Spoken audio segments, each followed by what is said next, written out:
grace and truth. Grace and truth. You see, they are often pitted against each other like fighters in a ring, but that simply is not true. Can we all just acknowledge that it's difficult for our hearts to receive grace in the same way that it is difficult for our minds to comprehend truth? So when John, a follower and disciple of Jesus, wrote his gospel about the one he loved, he found it appropriate to begin by saying that Jesus was full of both grace and truth.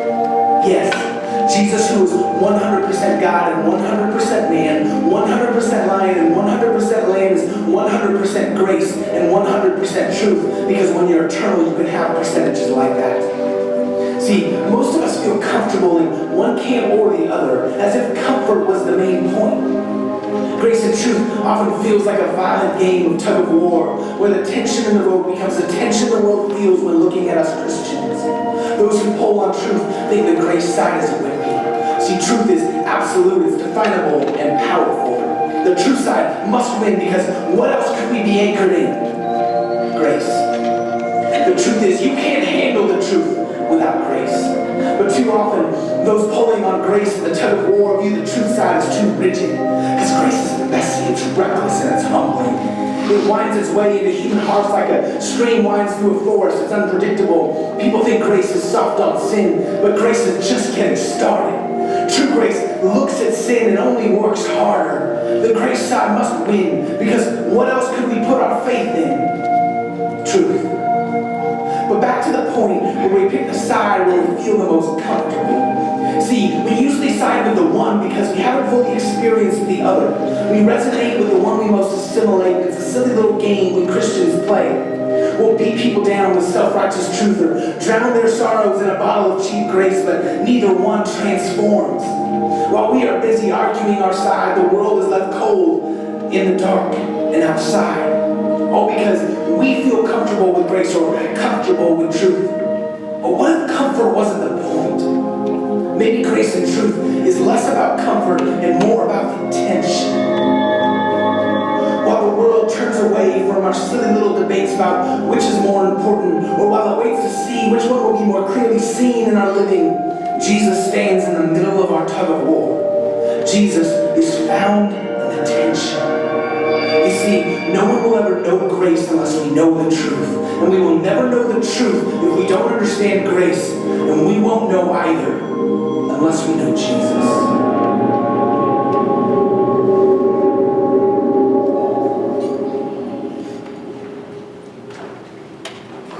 Morning, church. Morning. So we're doing our series on grace and truth, and today we're going to do part 2. But I don't know if you guys have been watching the news lately. Do you know kind of what's going on? It looks a bit like, let's see if I'm connected here. This is where we're going to. Because what's going on is we lack grace and truth. Yeah. And so on one side, you're saying we're going to be gracious, but we're going to be violent. On the other side, we're saying we're going to be truth, but we're going to be violent. In the end, who wins? Nobody, right? So if we can have the next slide. Which is why we're talking about this series called The Paradox of Grace and Truth. Right. Last week we talked about it. The video kind of gave you the overarching idea of it. And this week we're going to go a little bit deeper some more. And if you do want to go deeper, there's this book called Grace and Truth Paradox by Randy Alcorn, which I used this as some of the ideas I got from this book. I read the book. It was recommended to me. It's a short read, so 92 pages, so you could probably get through in a couple of hours depending on your reading speed. But it was very helpful because he presented the idea as Christians today, we're supposed to exemplify grace and truth. And yet, what are Christians known for today? Mean, harsh, judgmental. Or, the other side, everything goes kind of Christian. So we got these both sides, and we got to ask ourselves, is that how Jesus wants us to be? Actually, hold on. Here we go. Are you guys changing? That's you. That's me? Wow. So this is what we see. We see this tug of war going on in our culture. We see this tug of war going on in our relationships with each other. How about in your marriage? Is one of you the grace? Is the other of you the truth person? What about if you're parents? You know, who's the good cop, who's the bad cop? You know, the good cop is the gracious one, the bad one is the truthful one, right? But we see this tension, and we've got to ask ourselves, can we reconcile both grace and truth in our life? Can we actually do that? And that's where we get this idea of a paradox. And a paradox is interesting, because if you look at it at first, you think there's no way these two get along. They seem self-contradictory. But when you examine it closer, you realize that actually it can be true. So can grace and truth be both equally true? It's more like this. You guys know the movie Matrix? Oh, yeah. You know, if you take the blue pill, you go back to Fantasyland. Everything's hunky-dory, but the reality is, not everything is hunky-dory. But if you take the red pill, then you get the truth. And then you see how deep the truth is, and it rocks your world. And sometimes we believe that we only have these one or either-or choices, but we don't have both. And what I propose today is that we do have both. You know, I don't know what's going on with this. This is really driving me nuts here. You know what? Can you guys just do it for me? I'll just kind of signal you. Let's go to the next slide. Grace. Some of us are on the grace camp, right? Are you the grace-oriented person? Now everything's awesome. You're covered in chalk, and you think, hey, this is great. I look awesome. And everyone's like, and the grace people are like, yeah, you look great. You're awesome. Let me give you a hug. You can tell, buddy, you're walking around with chalk all over your face. That's crazy. Let's go to the next slide. When we have all grace with no truth, we deceive people, right? Because we're afraid to go there sometimes. We're afraid to speak truth into their life. So we actually lie to them. We tell them, you know, it's not a problem, but you offended me. No, I don't got an issue with you. But then you have an issue with them. And so you deceive them, walk away going, hey, there's no problem. I asked them and they said no. And yet we deceive them. We get the next slide. What if you, in this camp, the old truth camp, can't handle the truth, right? From A Few Good Men. Oh, was it? Yeah, A Few Good Men. Yeah. There's a couple of Tom Cruise movies quoted in today's slideshow. And this scene, you notice you want the truth, you can't handle the truth. Why? Because if we have the next slide, truth with no grace crushes people. And this is important because as Christians, we're supposed to speak truth into people's lives so that people can't hear the truth because they don't see the grace in our life. You know, we're supposed to impact them for Jesus.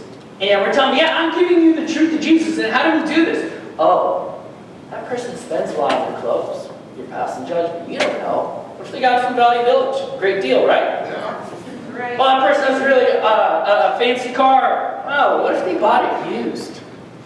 And then I'm paying lease payments or something. But we pass judgment. Right? We're so quick to judge. Oh, look, you know, he's spending time with that person. You know, he's not being honest about what he really thinks. You know, and we look at all these things and we sit and we pass judgment on people. Do you think we're going to win people over if we constantly point out all their shortcomings in their life? Or we don't help them along? Can we have the next slide, please? What about Jesus? Was Jesus like that? If I can have one of you guys just look at me, I'll just kind of point for the next slide. What do we see about Jesus? The Bible describes Jesus in John 1:14. We have seen his glory, the glory of the one and only Son, who came from the Father full of grace and truth. Amen. It's amazing. This idea of grace means unmerited favor. So Jesus brought grace into the world. This is such a unique concept. It's unique to Christianity.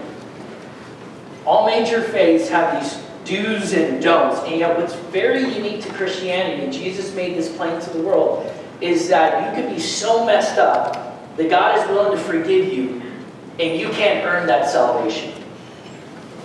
I've heard it said it tweaks our pride. Because we feel like, no, I can fix this. I can work this out. I deserve. Our pride comes in and we say, I can earn God's salvation.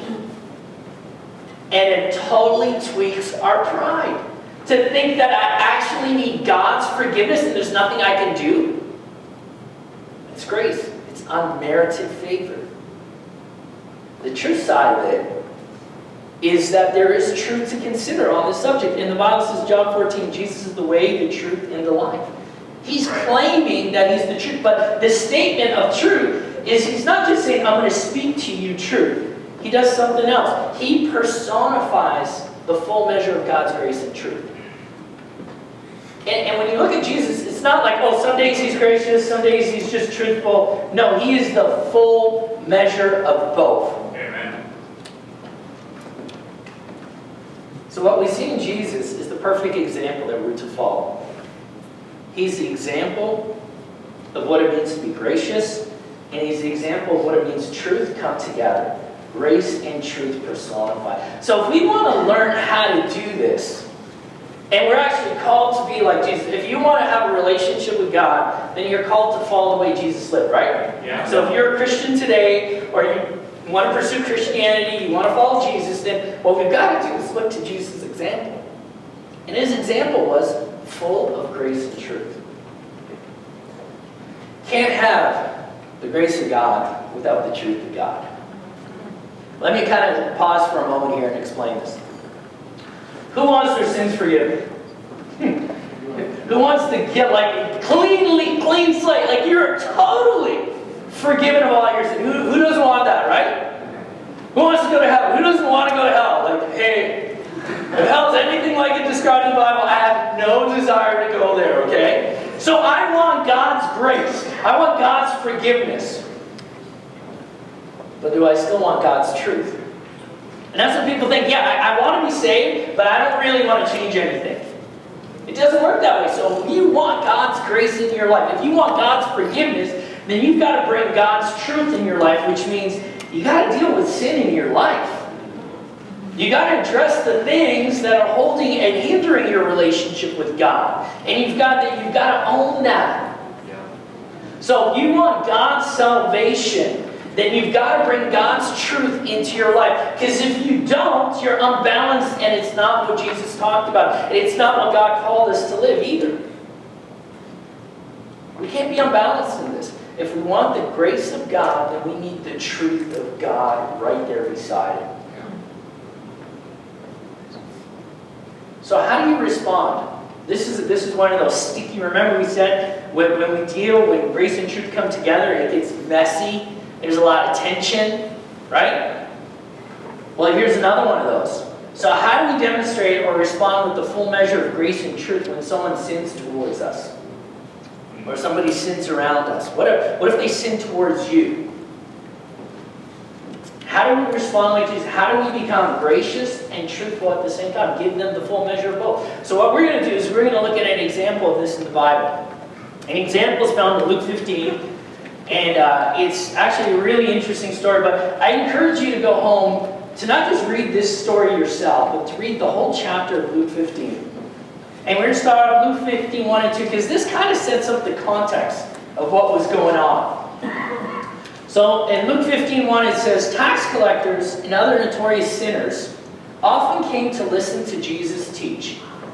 This made the Pharisees and teachers of religious law complain that he was associating with such sinful people. He was even eating with them. Do you believe that? That Jesus was eating with sinners? Now, I just want you to kind of pause for a second and think about this. Is there a person who has never sinned? No. So the logic of this is totally out to lunch, right? It's like saying, what, Jesus got to eat alone all the time because everyone's... Right. He can't eat with anyone because the reality is everybody's a sinner, right? Yeah. So Jesus is surrounded by notorious sinners like all the time. You always see these people who are not the religious, who are in sin, who had battles in their lives, who are struggling, but for some reason they wanted to be around Jesus. And the thing about Jesus is he was gracious and he was still giving them the truth. And yet they still wanted to be around Jesus. That's right. So let me ask you, who wants to be around you? Who wants to be around you? What kind of person are you to be? What kind of person are you? Are you demonstrating the full measure of grace and truth? Because I'll tell you what, if you are, sinners will come gathering around you. Because they want truth. Who doesn't want truth in their life? Yet at the same time, they also need the grace to get the truth into their life. And yet, Jesus was constantly surrounded with people. And if you're the person that's totally brushing people off, judging them, being harsh, then you are not representing Jesus to the people. That's right. Because the religious ones, they're the ones sitting passing judgment on people. And just think about the arrogance of that for a second. I know how you're doing spiritually, and I'm condemning you. Just think about that. What is that like? Are they so out to lunch? Are they so blinded by their arrogance that they think they can judge people and know where they're at spiritually as if they are God? That's right. So when we walk into this realm and start judging people and condemning them and telling them this and that, what you're saying is that I'm smarter than you, I'm God, and I know what's going on in your life. How do you think that's going to work out for you, between you and God? These religious people, we're talking about truth, but they lack the grace of God in their lives. And because of that, nobody wanted to be around. The very people who needed to hear the message were not hearing the message because all they got is this heavy dose of truth with no grace. Wow. Let's continue reading. And so Jesus tells them one example, and at the end of the first example, so he told them some stories on just to give them perspective about how their thinking was so off. So in the same way, there is more joy in heaven over one lost sinner who repents and returns to God than over 99 others who are righteous and haven't strayed away. There's another paradox for us, right? What do you mean, God? With this 99 faithful, there's more rejoicing when one sinner repents and turns back to God than 99 who didn't need to repent. That's a very interesting statement. Let's kind of keep reading. Verse 11. To illustrate this point further, Jesus told them this story. A man had 2 sons. The younger son told his father, I want my share of your estate now before you die. So his father agreed to divide his wealth between his sons. And it got me going thinking, what does this remind me of? That movie, show me, Jerry Maguire, show me the money. Right. So just, okay, perspective. Dad, I can't wait for you to die, and I'm entitled to your half your wealth. Give it to me now. I don't even want to spend the rest of my life around you waiting. I want it now because I can't wait for you to die. Yeah, people, I'd be like, come here, I will show you what you're earning. Since when are you entitled to anything? I mean, it's that whole entitlement attitude we see here, right? It's like, show me the money! You know, like, show me the money. That's what you say, Dad, I don't love you, but show me the money! I want the money! So, the dad, unbelievable. This is like, okay, context, Middle Eastern family, where you have ultimate respect for your parents. And this is one of the greatest disrespects going on here. Wow. Okay? And the dad, this is unbelievable. The dad does it. He actually gives into this. A few days later, his younger son packed all his belongings and moved to a distant land, and there he wasted all his money in wild living. About the time his money ran out, a great famine swept over the land, and he began to starve. He persuaded a local farmer to hire him. The man sent him into the fields to feed the pigs. The young man became so hungry that even the pods he was feeding, the pigs looked good to him, but no one gave him anything. Okay, remember, this is a Jewish audience. Okay? And he's talking to faithful Jewish people, and he's saying to them, this son of this, to them it would be a Jewish guy, this son went out and he's doing the unthinkable. One, he took the inheritance, took off, wasted in wild living. Second of all, he's considering eating the food of the most unclean animal to them. That was religiously unclean. Like, this is unheard of. Like, the people are so disgusted. Like, I'm talking serious. It's like for a North American thing. Here was this guy, he was so hungry he was thinking of cooking a dog and eating it. Yeah, North Americans be like, are you kidding? Dogs are pets. They're awesome. That's so crazy. It's disgusting. Like, it's just crazy. How desperate was this kid? Nobody was giving him anything. And yet, if you look around this pig, look at this slop. What do you feed pigs? Junk. Things you wouldn't consume as a human is what you give to pigs. And yet, this guy was so desperate, he was ready to eat the pig slop. When he finally came to his senses, he said to himself, at home, even the hired servants have food enough to spare, and here I am dying of hunger. I would go to my father and say, Father, I've sinned against both heaven and you. I'm no longer worthy of being called your son. Please take me on as a hired servant. What a remarkable statement. Let's pause here. Next slide, please. Let's pause here. What does this say about this kid? Something we talked a couple weeks ago about was ownership. He recognized the truth in his life. He recognized, I'm guilty. It's because of my actions I'm in this spot. And because of my actions, I'm not worthy. So he got a good dose of truth. He was aware of it and he recognized that. And he's like, man, I don't deserve to be my father's son. But why don't I go? Maybe I might have a chance to be my father's servant.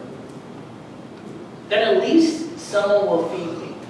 He was hoping that his dad would show some kind of mercy. What was he expecting? Let's keep going and find out. So he returned home to his father. And while it was still a long way off, his father saw him coming. Isn't that interesting? His father saw him coming. Again, what parent doesn't long to see the child come back home, to see them? Especially when you know they're hurting or off, right? Filled with love and compassion, he ran to his son, embraced him, and kissed him.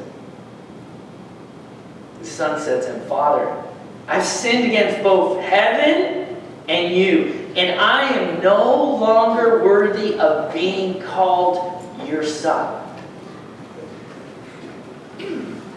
But his father said to the servants, quick, bring the finest robe in the house and put it on him. Get a ring for his finger and sandals for his feet.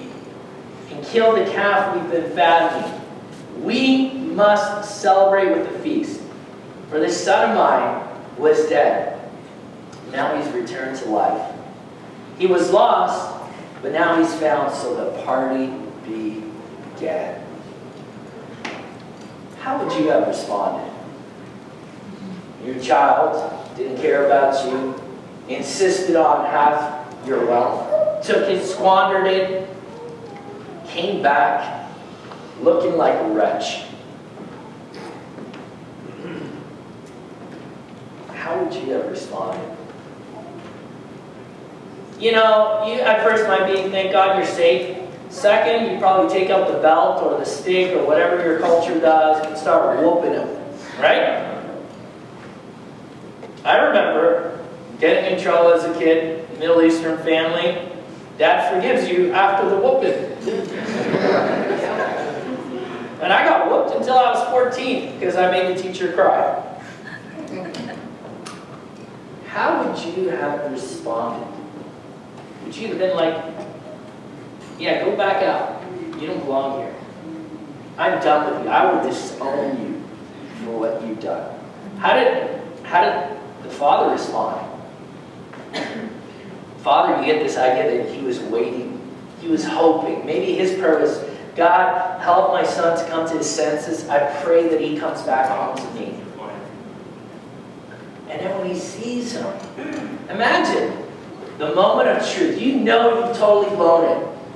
You're going to have the biggest confrontation of your life. And it is obvious you've blown it. because your clothes are a mess, you're starving, you don't even have sandals on your feet and a robe on your back. Like, you are guilty, you're so guilty, it's obvious to everybody in the area you've messed up in life. Would you want to have that confrontation with your dad? Mm-mm. Yet the father ran to him and embraced him. And as the son confessed, I've sinned against the Father in heaven, and I've sinned against you. The father's like, quick, put the robe on him, put the ring on him, put the sandals on his feet. But the father's saying, I'm reinstating you as my son. You know, there was a time in Istanbul where we lived, and one of the brothers came to visit us. He was from the church in Egypt, and he was going to Jordan. He had this really good job, and he was like, man. And this guy was the leader in the church in Egypt, and the guys were like, really? Like, you're going to sell out on us for this job, and you're part of the work here? And he's like, no, I got a great job. I'm going to go. I'm going to live my career. I'm going to do this. And so I got a call from the brother who leads the church in Egypt saying, hey, this guy's coming to town on his layover. Can you and Sibel watch out for him? Because he doesn't speak anything but Arabic. At the time, my Arabic was much better. My wife is fluent. And so we're like, yeah, sure. So I go and pick him up from the airport in a bus, and then we come back to our house. And we lived near the university, and on the bus ride up, so hey, this is really famous mall and whatever. Because he had a day and a half to stay over. And so he came over and stayed in our house. And I said the next day, I threw out my back. I couldn't walk. I did something, I don't know what the heck happened, but I couldn't walk in the morning. And I don't want him staying in our house. We don't got TV, we don't got nothing. I'm like, go walk around, go meet some people, go to the mall, it's close by. And he's like, hey, I don't have any winter clothes. It's kind of cold here for Egyptians. And I was like, here's my really nice new white parka. Do I really want to give him this parka? But I'm like trying to be a good Christian here. Here's the parka. And buddy goes out in the morning. And, you know, come afternoon, I'm still at home, doing homework or whatever. I'm like, wow, he doesn't come home to eat or anything. You know, he probably met some Arabs or something, just hanging out. Come 4:30, 5 o'clock. I'm like, man, he was just to go like to the university, which is like a 5-minute walk from the house. So in my incapacitated state, I start walking around the neighborhood looking for this guy. Don't see this guy. And I was like, you know what? Let me call and find out what kind of guy is this guy. So I call up the brother in Egypt. I say, hey, is this normal? Buddy's not here. No, he's a very reliable guy. Like, I don't know what's up. Then I called the leader of the church and said, you guys got to get out there and look for this guy. You don't even know what this guy looks like, but look for him. Because he ain't around. I thought, you know, there was a big soccer game that night. Maybe he met some Arabs and they're going to go watch the soccer game together or whatever. That didn't happen either. And then I'm still at home, we're like, God, we just pray, God, I don't know what's going to happen to this guy. The next day, he comes into my house, knocks on the door, covered in blood and mud. The jacket was totally destroyed. Blood stains on white, like you ain't getting nothing out of that, right? And he just walked in, and he's like, I was like, was I going to be harsh? Like, you didn't call, you know, I was ready to give him some truth, but then I see him, I'm like, man, buddy, he's like, he's been through something. So I just said, hey man, come on in, take a shower, I'll feed you. And they told me the story. He literally got drugged and kidnapped and robbed and thrown on the side of the street. And somehow he found his way back to our house, which was by the grace of God. I could have been like, I'm going to rebuke you, speak truth into his life, but I was like, you know what this brother needs? He knows what he did. What he needs right now is a lot of grace. Right. Let's do the next slide. Arab dads. So my daughter has this thing. She sends me these Middle Eastern dad things, these memes, right? Arab dads. After parent-teacher night, this was me. Middle Eastern dad, I dredged parent-teacher night because I knew I'd get whooped afterwards, right? So I knew there was no sense running home because I had to run back and I would get it anyways. But I joke about this, but a Middle Eastern father would have been so insulted by what his son did. How dare you insult the family? You know, I've talked about the shame and honor culture, right? Like, man, you embarrass the family? Whooping time. You don't shame the family.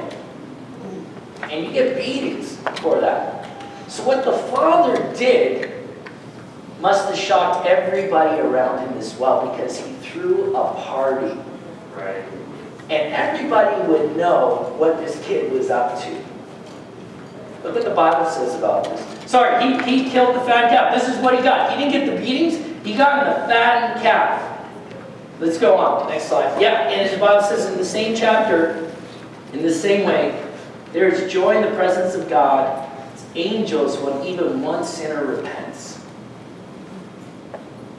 He threw a party for his son who squandered and wasted a good chunk of his future. What did the Father show him? The Father showed tremendous grace. Do you think he understood the truth of what he'd done? I think so. Because he said, you know, I sinned against heaven and I sinned against you. He knew he messed up. He wasn't coming in there saying, you know what? You need to be gracious and you need to take care of me. You need to feed me because I'm entitled to that, because that's what grace would do. Did the kid come in that way? No. He came in, I'm a sinner.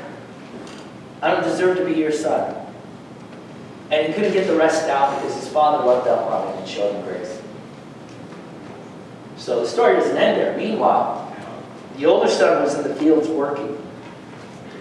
When he returned home, he heard music and dancing in the house. He asked one of the servants, hey, what was going on? Your brother is back, he was told. And your father has killed the fattened calf. We are celebrating because of his safe return. The older brother was angry and wouldn't go in.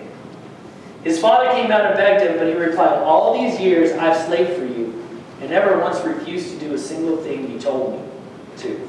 And in all that time, you never gave me even one goat for a feast with my friends. Yet when this son of yours comes back after squandering your money on prostitutes, you celebrate by killing the fattened calf? The oldest brother's response. What was he upset with? Truth with no grace, right? He didn't care about his brother being back safe and sound. He was more ticked off. Why don't I get a calf too? Why don't I get even a little goat? And what does that tell you about his brother's response? There was a lot of bitterness and resentment. His brother, like, think of the perspective. Your brother, you know, was not the smartest guy in the world, did something totally stupid. But you're more upset that you didn't get a goat than him being alive. The truth was, the brother did do those things. He spoke the truth. Yeah, he squandered your wealth. He did all those things, but what was going on in that guy's heart? Truth without grace is judgmental and self-righteous. And furthermore, truth without grace, you fall into the trap of resentment and bitterness. Why does he get away? Because he's resentful. Why does he get to do that? I don't get to do that. There's no justice. It's not fair. Grace is never meant to be fair because you can't deserve God's grace. You can never earn it. His father said to him, look, dear son, you've always stayed by me. Everything I have is yours. We had to celebrate this happy day. For your brother was dead and has come back to life. He was lost, but now he is found. Right. He is found. The father was showing grace. But was he avoiding the sin in his son's life? No. That's what he was saying to the older brother. He says, everything I have is whose? Yours. Maybe the oldest brother was upset because he was afraid, what, my father's going to redivide the inheritance again? Right? You see sibling rivalry, talk about inheritance. People get crazy, right? Maybe he was upset saying, it's not fair, don't divide the inheritance again. He squandered his half. Maybe that's why he was upset. But really why he was upset The Father gave him perspective. He says, look, here's the reality. Your brother was lost, but he's found. He was dead, but now he's alive. That is reason to celebrate.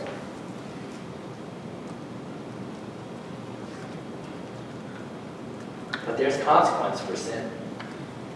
Consequence for the son, the younger son. You don't got any more inheritance. You blew it. You're forgiven. You're going to get to live in your father's household. You're going to be reinstated as a son. The reality is, this is all your brother's. It's not yours anymore. So the father showed grace and truth. He forgave him. He reinstated him. But the truth was, there's no more left to give. That's yours. And that's, you might think, well, that's harsh. No, it's not. That's truth with grace. It doesn't deserve anything. It doesn't deserve to be welcomed back into the family, yet the Father welcomed it back into the family. Extending grace, according to Randy Alcorn in the book, frees us from the terrible burden of resentment and bitterness. When we refuse to extend grace, we're saying that what you did is so bad, it's unforgivable. And you see it. And we do this all the time, right? We want God's forgiveness in our life, and we want God to be totally gracious with us, and we know we've totally blown it. And yet we refuse to extend that grace to other people. We're saying, what you did is unforgivable. But what I've done to God, that's totally forgivable. It doesn't work that way with God. If we want God's forgiveness in our life, we want God's grace, then we have got to extend God's grace out towards one another. Amen. And the right perspective is, my sins are so bad, how can I not forgive this person's sin towards me? It's nothing compared to what I did to God. That's right. So when you refuse to extend grace to someone, you're saying they are unforgivable. What you're really doing is saying, God, is that I'm not going to forgive them, but God, I want you to forgive me. It doesn't work that way with God, because God's truth comes in its place. If you refuse to forgive somebody else, then I'm going to refuse to forgive you. So we got a choice. We need to be all about the truth and not extend grace. Well, the truth of that, biblically speaking, will put you in the dangers, the fires of hell. And really, you don't want to forgive them. You'd rather go to hell than forgive somebody? Like, sometimes we're crazy in our thinking, right? Oh, yeah. Who do you want to be more like? The father or the older brother? We got to choose. Because every time we get in these situations, we got to choose. Are we going to be like the brother, judgmental, speaking truth with no grace? Or are we going to be like the dad who was full of grace and truth? We have to decide. Every time we get into these relational situations, somebody sins against you. Yeah, no, you know what? It really sucks when somebody sins against you. I get it, it hurts. But you lose perspective if you focus on their sin and not see your sin towards God. When you change your perspective and see, God, how much I've sinned against you, you're like, oh yeah, you're forgiven, don't worry, buddy. I need God's forgiveness, because what I've done is huge.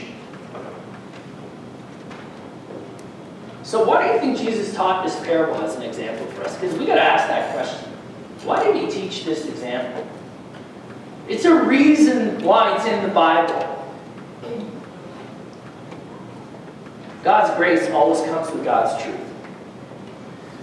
We can't have one without the other. That's the reality of it. You want God's grace in your life, then you need God's truth in your life. You bring God's truth in your life, you receive God's grace in your life.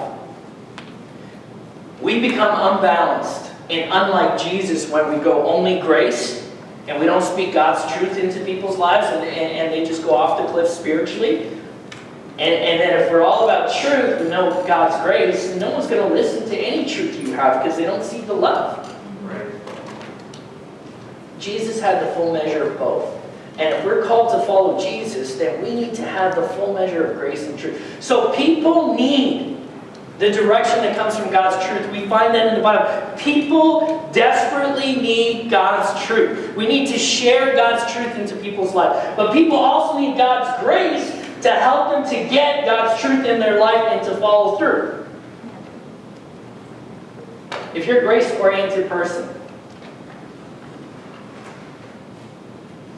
You need to get out of your comfort zone, and you need to start sharing truth in people's lives around you. If you are a grace-oriented person, then you will need to go out of your way to share God's truth in their life.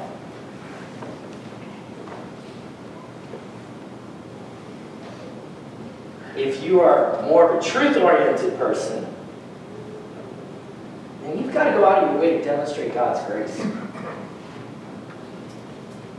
In your tone, in your words, in your behavior, in how you treat other people, how you resolve conflict. We're either one or we have tendencies. We all have tendencies, one or the other. Now, the person you love the most, you probably have the best example of grace and truth. Why is it that person you love the most, you will extend all kinds of grace and still speak the truth, but still extend grace? It's because what love requires of us to do is to extend grace and truth. That's what God requires. And remember that question. We asked that question at the beginning of the year. What does love require me? What does love require me? To extend grace and speak truth. If we're truly going to impact the world, and guess what? We've got to be like Jesus. And more people will start coming out. More people will be around us. Why? Because we're full of grace and truth. People do want truth, but they can't hear it if there's no grace. That's right. You need grace. You can't do it yourself without God's grace. And so I want us to choose, as we wrap up right now, I want us to choose. Be like the older brother, or I'm going to be like the Son of God. Right? The greatest impact in the world because he was full of grace and truth. Thank you for listening.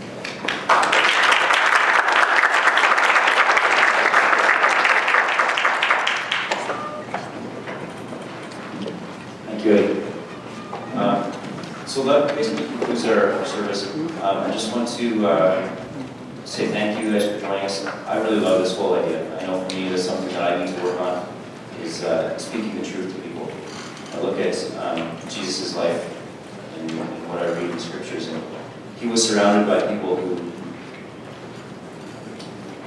could be, they were probably used to having the Pharisees and the religious people look down on them because of their lifestyle, right?